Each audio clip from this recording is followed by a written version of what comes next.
Usap-usapan ngayon ang magiging malaking pagbabago sa It's Showtime matapos ihayag ni Vice Ganda na hindi na magtatagal ang kanilang kasalukuyang studio.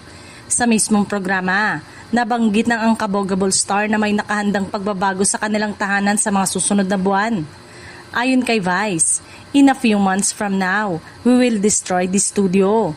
We will be transferring to the other building.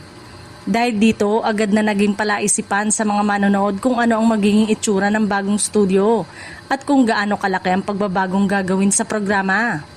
Base sa pahayag ni Vice, gigibain o aalisin ang kasalukuyang studio setup at ililipat sa programa sa ibang building.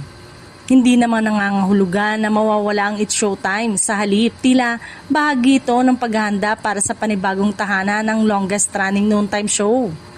Natural lamang na maging malaking balita ito para sa loyal madlang people dahil maraming memorable moments ng programa ang nangyayari sa kasalukuyang studio.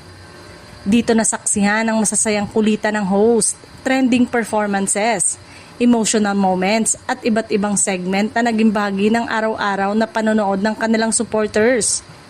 Hindi pa malinaw mula sa pahayag na ito kung ano mismo ang magiging itsura ng lilipatang studio, kung gaano ito kalaki, at kung anong mga bagong feature ang maaaring idagdag. Kaya naman, marami ang naghihintay ng mas kumpletong detalye at opisyal na pagpapakita ng magiging bagong tahanan ng It's Showtime. Isang bagay ang malinaw sa sinabi ni Vice, may malaking pagbabago na paparating sa It's Showtime. Bagong building at posibleng bagong studio setup ang aabangan ng madlang people sa mga susunod na buwan. Kaya mukhang isa na naman itong panibagong chapter para kina Vice Ganda at sa buong Showtime family.